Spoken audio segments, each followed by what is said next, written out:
You know that feeling, right? You're staring at a task, you know you should start, but you find yourself doing literally anything else instead. The frustration, the guilt. Yeah, we've all been there. But what if I told you that putting things off isn't some moral failure? What if it's just a design flaw? Today, we are going to completely reframe that struggle and build a system to fix it for good. Just let that sink in for a second. This idea is so empowering. It means you're not lazy, you're not undisciplined, the system you're using is just broken. And you know the best part about a broken system? You can fix it. You can actually become the architect of your own focus. All right, so here's our game plan. First, we're going to really lock in that crucial mindset shift. Then we'll get into the tactical stuff, how to design your tasks so they're almost impossible not to start, how to design your focus to build a fortress against distraction, and finally, how to design for momentum so you can keep that engine running. So this first step is everything. It's this huge shift in how you think about the problem. For years, we've just been told to try harder, but here's the thing, beating yourself up for avoiding a task, that actually makes you want to avoid it even more. The real key is to step back, look at it like an engineer, and just ask, okay, what part of this system isn't working? And here's the promise of this whole approach. You don't chase focus directly. That's a losing battle. Instead, you systematically fix these three things. You make your tasks clearer, you structure your time more deliberately, you build an environment that defaults to getting work done. And when you fix the design, focus isn't something you have to force. It just shows up. It's the natural result. Okay, let's dive into our first design area, the task itself. You know, the two biggest enemies of actually starting something are ambiguity and overwhelm. If a task is super vague or just feels massive, our brain basically sees it as a threat and immediately runs for the comfort of distraction. So our job, it's to defang the task. This concept is an absolute game changer because it just melts away all that ambiguity. Think about it. Write report isn't a visible action. It's this huge, scary cloud of a project. But open Google Doc, title it Q3 report draft, and write one single sentence for the intro. A camera could literally see you do that. That is your next visible action. It's so small and so clear, there's almost zero reason to avoid it. This might be the single most powerful number in all of productivity, the 5-minute rule. All you do is promise yourself you'll work on that tiny next visible action for just 5 minutes. That's it. Come on, anyone can do 5 minutes, right? The secret is that just getting started is always the hardest part. Once you break through that initial resistance, momentum often just takes over and carries you way further.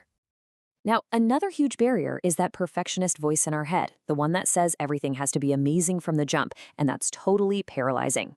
The action mindset is the antidote. It's all about embracing what's called a bad first pass policy. You just give yourself permission for your first draft to be ugly, to be a total mess.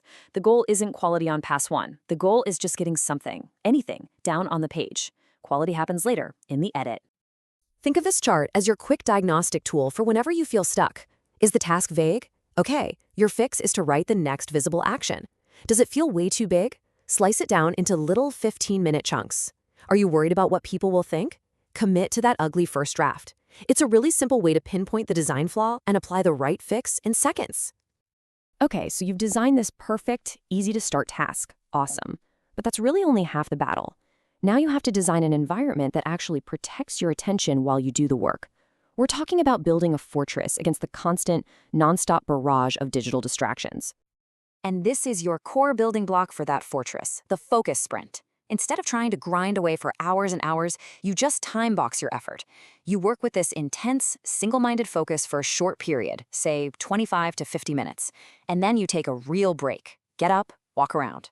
This structure not only prevents burnout, it trains your brain to know that when the timer starts, it's go time.